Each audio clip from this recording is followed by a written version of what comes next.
de venta del biodiesel.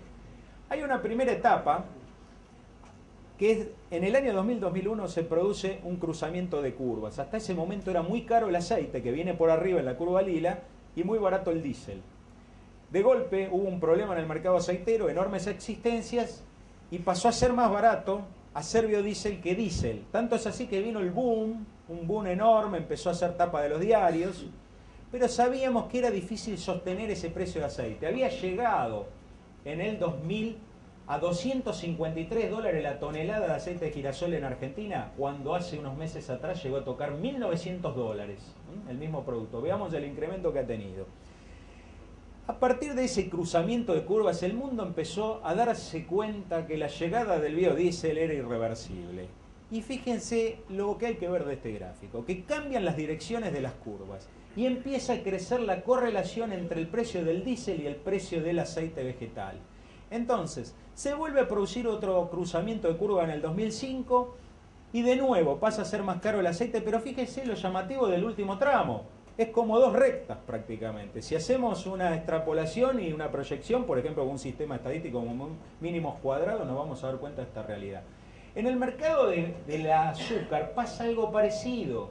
Cuando se mueve el precio de las gasolinas, más o menos de la misma forma sube el precio del azúcar o baja el precio del azúcar. Entonces lo que decía un señor allá lejos en el tiempo que venía a visitar a mi papá, que había aumentado el precio del aceite en Argentina por las lluvias de Estados Unidos. Yo era muy chiquito y dije, ¿qué está diciendo este hombre? Bueno, acá cualquier movimiento en el mercado de petróleo va a generar un movimiento en el mercado de alimentos. Entonces, dejémonos de hablar del conflicto. Pensemos, primero que el precio del petróleo influye en toda la etapa de producción granaria y producción industrial. Primero, esa es la principal causa. Pensemos que el debilitamiento del dólar llevó a los fondos financieros con grandes movimientos a refugiarse en derivados entre los cuales están los agrícolas. Especulación muy importante. Pensemos que desde el 95 a la fecha China aumentó el consumo de carnes en un 103% y hacen falta entre 6 a 16 kilos de granos, depende del tipo de carne y la conversión, el factor de conversión para hacer un kilo de carne. ¿Y la carne dónde se concentra? En el sector medio alto. Los pobres del mundo no tienen básicamente acceso a la carne. Entonces acá tenemos otro conflicto que resolver. Si lo miramos a largo plazo, hoy los biocombustibles ocupan con sus materias primas demandadas el 3% de la superficie agrícola del mundo, con lo cual no pueden haber generado este lío de precios. Sí influyeron. Y no lo puedo negar, cuando me enseñaban en microeconomía, si uno cambiaba la curva de demanda por un cambio en los usos, sin lugar a dudas aumentaba el precio, pero después hay incentivos en la oferta. Entonces, hay que ver la dinámica, no se puede hacer análisis estáticos. Recuerdo la lucha con el costo fiscal, Carlos. Esto era un tema de hacer la foto de hoy, de que cambio, dejo de percibir el 5% de impuesto a los combustibles, el costo fiscal, tengo que ver el efecto que me causa ese cambio. Es una inversión de hoy que la voy a recuperar en el futuro. Entonces, esto es igual. Las naciones serias del mundo nos tenemos que reunir y decir, bueno, ¿cómo va a evolucionar la demanda de energía? ¿Cómo va a evolucionar la oferta posible? ¿Dónde va a ser o dónde va a estar el nivel dentro de 10 años? ¿Cuáles van a ser los escenarios? Y recién ahí tendremos algunas conclusiones serias de este dilema que se quiere crear entre alimentos y energía. Antes hay un dilema a resolver en la humanidad que es agricultura y ganadería.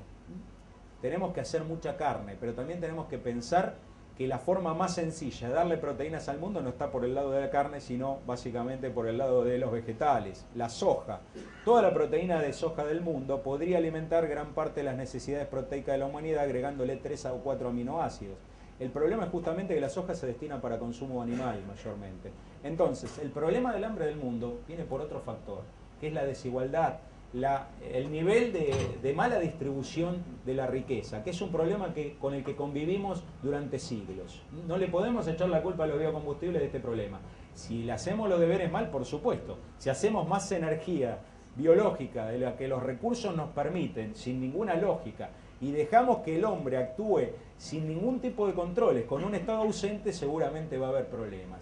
Pero no creo que estemos en ese mal camino. Por eso reitero, tenemos una gran posibilidad de hacer alimentos y energía. Voy a simplificar, vamos a pasar a algunas diapositivas. Esto simplemente, esta diapositiva es Hay 5 países en el mundo que pueden ser líderes en biodiesel.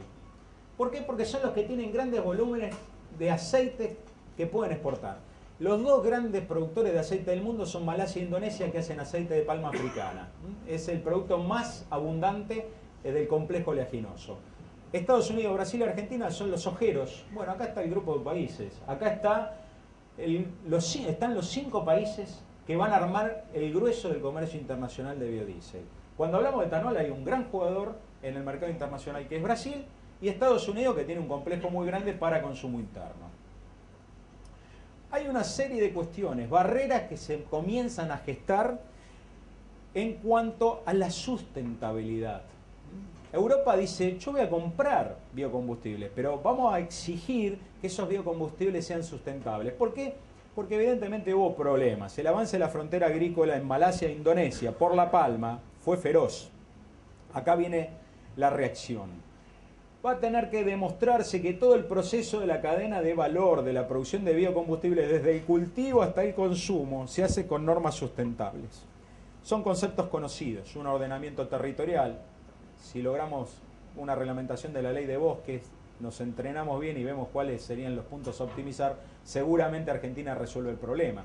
Hay cuestiones vinculadas a las emisiones de gases de cada biocombustible, el uso de agroquímicos, el uso del recurso suelo y del agua. Es un tema apasionante que en este momento se está discutiendo en Europa. Hay una nueva normativa que se tiene que aprobar este año o principios del próximo y viene la lucha entre los distintos grupos de interés. Hay alimenticias muy importantes que constituyeron una task force para atacar a los biocombustibles porque no entran en el negocio y porque creen que los biocombustibles generan un recalentamiento en las materias primas. Entonces, hay intereses cruzados de todo tipo. Es muy difícil insertarse en el mercado energético. Una persona de mi aprecio muy importante me dijo, opera en una petrolera, me dijo, recordá que nunca conocí un petrolero pobre y acá está el nuevo paradigma. Podemos participar del negocio energético mundial, tengámoslo presente. Si logramos generar un contexto de reglas de juego clara, Argentina va a estar jugando con el biodiesel básicamente en ese mercado. Características de la industria de biocombustible de Argentina. Bueno, como tenemos una industria aceitera muy competitiva,